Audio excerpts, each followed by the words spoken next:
आखिरकार वो मिल गई, उनकी खोई हुई छोटी बेटी प्रिया। 12 साल बाद प्रिया ने जब पहली बार उस घर में कदम रखा तो कमरे की दीवारों से नए पेंट की महक आ रही थी। प्रिया की मां ने उसके दोनों हाथ कसकर पकड़ लिए और रो पड़ी।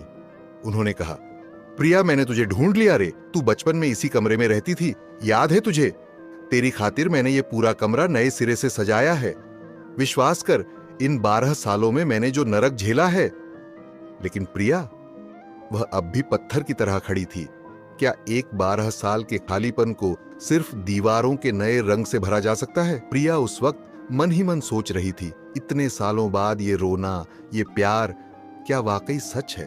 ठीक उसी वक्त कमरे में प्रिया के पिता आए और उनके पीछे ईशान, प्रिया का सगा बड़ा भाई। मां ने आंसू पोंछते हुए कहा, ईशान देख, तेरी बहन वापस आ गई है। तू बिल्कुल सही वक्त पर आया है। कितने सालों बाद मिले हो तुम दोनों, तुझे याद है प्रिया? प्रिया ने ईशान की तरफ देखा, लेकिन पहले दिन, उसी पहले पल से ही ईशान की आंखों की वो नजर प्रिया को एक अजीब सी बेचैनी में डाल गई। प्रिया को लगा शायद यह लड़का उसका वापस आना बिल्कुल बर्दाश्त नहीं कर पाया। क्या खून का रिश्ता समय के साथ इस तरह फीका पड़ जाता है? बचपन की बातें प्रिया को बहुत साफ याद नहीं थीं, लेकिन एक धुंधली सी याद उसके मन के कोने में हमेशा एक चुभन पैदा करती थी। प्रिया को याद आता, बचपन में ईशान एक खिलौना बंदूक लेकर उसकी तरफ ताने रहता था। प्रिया रोती थी। ईशान कहता था, रोना मत बिल्कुल। स्कूल का पहला दिन, प्रिया और ईशान एक ही स्कूल, एक ही क्लास के छात्र थे। लेकिन घर से निकलते वक्त ईशान ने प्रिया से कहा था, इस चौराहे को पार करके बाईं तरफ 2 कदम चलोगी तो स्कूल आ जाएगा। तू अकेली चली जाना, हमें साथ में स्कूल जाने की कोई जरूरत नहीं है। प्रिया उस दिन समझ गई थी कि ईशान स्कूल के दोस्तों के सामने प्रिया को अपनी बहन बताने में शर्म महसूस करता है। वह नहीं चाहता कि कोई जाने कि उसकी एक बहन है जो बचपन में खो गई थी या जिसे बेच दिया गया था। प्रिया ने भी दोबारा जिद नहीं की। वो अकेली ही स्कूल की तरफ बढ़ गई। क्लास में जब टीचर ने प्रिया का सबसे परिचय कराया, सब लोग तालियां बजाओ, आज से प्रिया हमारी क्लास की नई छात्रा है। पूरी क्लास तब फुसफुसा रही थी, नई ट्रांसफर स्टूडेंट, वो भी किसी दूर के शहर से आई है। प्रिया अपने आप में सिमट गई थी। उसे लग रहा था कि इस अनजानी दुनिया में उसका अपना कहने वाला कोई नहीं है। लेकिन ठीक तभी बादलों के छटने जैसा एक हाथ आगे बढ़ा।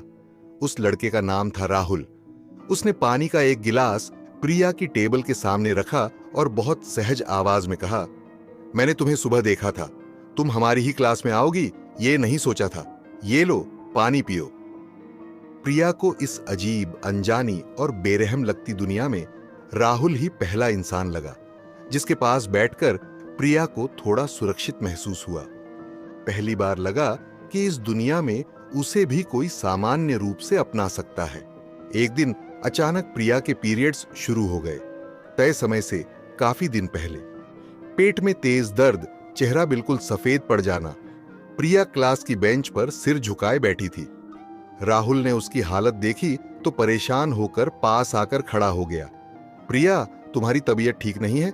चेहरा इतना सूख क्यों गया है? ठीक तभी न जाने कहां से ईशान आया और उसने राहुल को वहां से हटा दिया। प्रिया को अकेले में ले जाकर बहुत रूखे लहजे में कहा, तुझे राहुल के इतने करीब जाने के लिए किसने कहा? उससे दूर रहा कर। प्रिया भी उस वक्त दर्द और अपमान में उबल रही थी। उसने कहा, मेरी पर्सनल लाइफ में दखल देने की तुम्हें कोई जरूरत नहीं है, या फिर तुम्हारे दोस्तों के सामने मैं तुम्हारी बहन कहलाऊंगी तो तुम्हारी इज्जत चली जाएगी। डरो मत, मैं किसी से नहीं कहूंगी कि मैं तुम्हारी बहन हूं। ईशान कुछ कहने ही वाला था कि रुक गया। उसकी आंखों के अंदर एक अजीब सा दर्द था जिसे प्रिया उस दिन देख नहीं पाई। दर्द बर्दाश्त न होने पर प्रिया स्कूल के बाद एक सस्ती, बदनाम गली के अंदर के क्लिनिक में डॉक्टर को दिखाने गई, क्योंकि बड़े अस्पताल जाने के पैसे या हिम्मत दोनों ही उसके पास नहीं थे। लेकिन वो नहीं जानती थी कि उस क्लिनिक का डॉक्टर शर्मा दरअसल एक धोखेबाज था।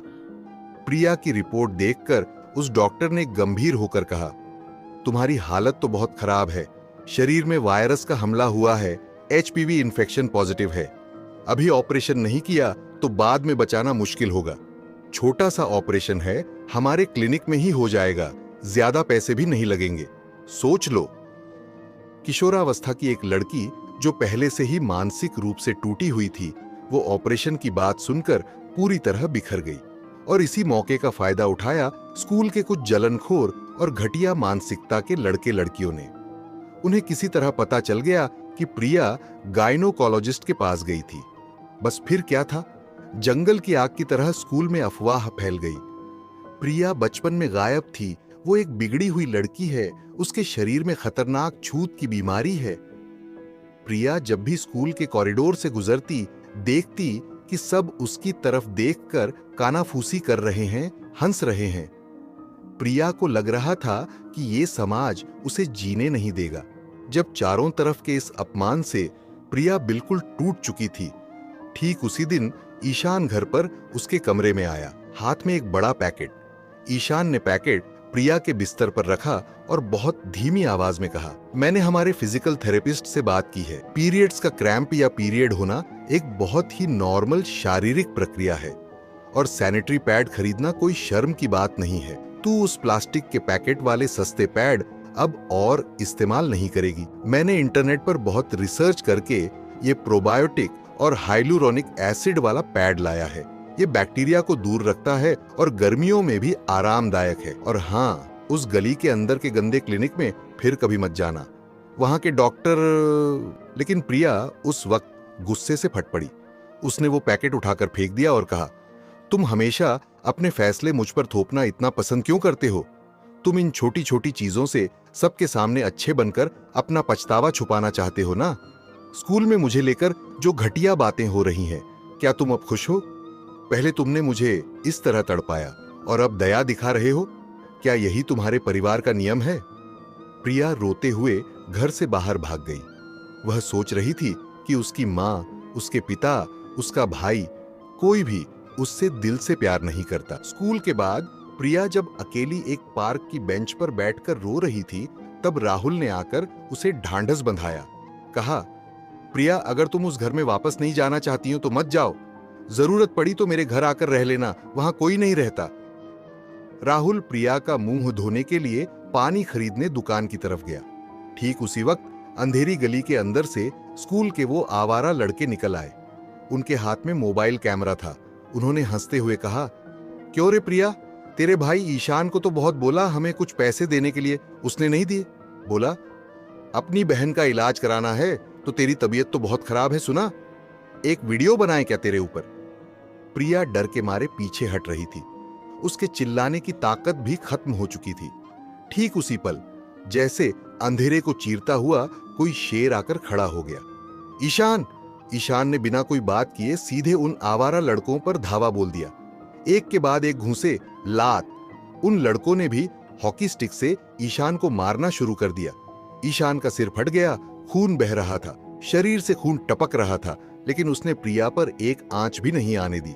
ईशान मार खाते हुए भी चिल्लाकर कह रहा था, बहन तू भाग, यहां से भाग, तू दौड़। प्रिया सन्न खड़ी रह गई। उस पल 12 साल पहले खोई हुई एक याद उसके दिमाग में बिजली की तरह कौंध गई।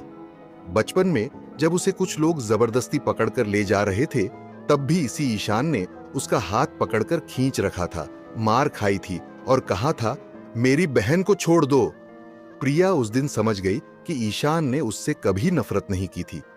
वह तो असल में प्रिया को इस घटिया समाज की नजरों से छुपाकर रखना चाहता था। अस्पताल का बेड, ईशान के सिर पर पट्टी बंधी थी, लेकिन उसके चेहरे पर एक शांत, सुकून भरी मुस्कान थी। प्रिया और उसकी मां पास खड़ी थीं। डॉक्टर ने प्रिया की रिपोर्ट्स देखीं और मुस्कुराकर कहा, अरे डरने की कोई बात नहीं है।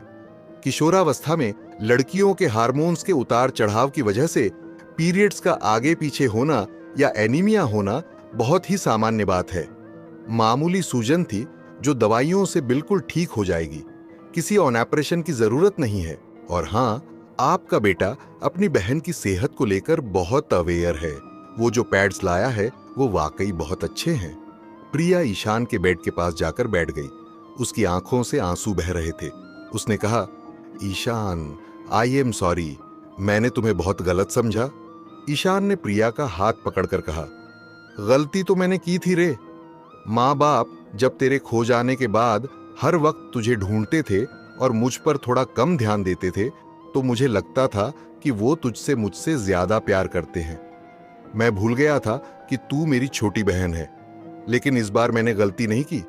मैं तुझसे वादा करता हूं प्रिया, अब से तेरी रक्षा करने की जिम्मेदारी मेरी है। अगले दिन स्कूल में एक हैरान कर देने वाली बात हुई। प्रिया अब क्लास के कोने में सिमटकर नहीं बैठी, वह सीधे क्लास के सामने जाकर खड़ी हो गई। पूरी क्लास के सामने उसने सीना तानकर साफ और बुलंद आवाज में कहा, हाँ, मैं वही लड़की हूं जिसे बचपन में किडनैप करके बेच दिया गया था। मैं 12 साल बाद अपने परिवार के पास वापस आई हूं, लेकिन उसमें मेरी कोई गलती नहीं थी।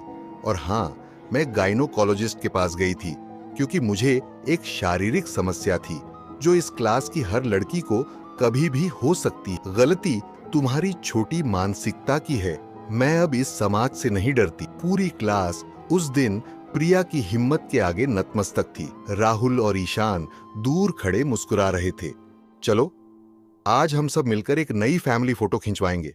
हमारे उस पुराने एल्बम से फटी हुई तस्वीर को हटाकर आज चारों मिलकर एक नया फ्रेम बनाएंगे। शायद एक टूटा हुआ या अधूरा बचपन हमारी जिंदगी को कुछ हद तक घेर लेता है, हमारे माथे पर चिंता की लकीरें खींच देता है, लेकिन उस शिकन को देखकर कभी भी अपनी जिंदगी की हिम्मत को नहीं खोना चाहिए, क्योंकि मन के अंदर की वो हिम्मत और परिवार के प्यार की ताकत ही जिंदगी की हर दरार को भरकर फिर से एक नई रोशनी बिखेर सकती है। प्रिया और ईशान आज साथ साथ चल रहे हैं क्योंकि वो जानते हैं तूफान चाहे कितना भी बड़ा क्यों न हो, अब कोई किसी का हाथ नहीं छोड़ेगा।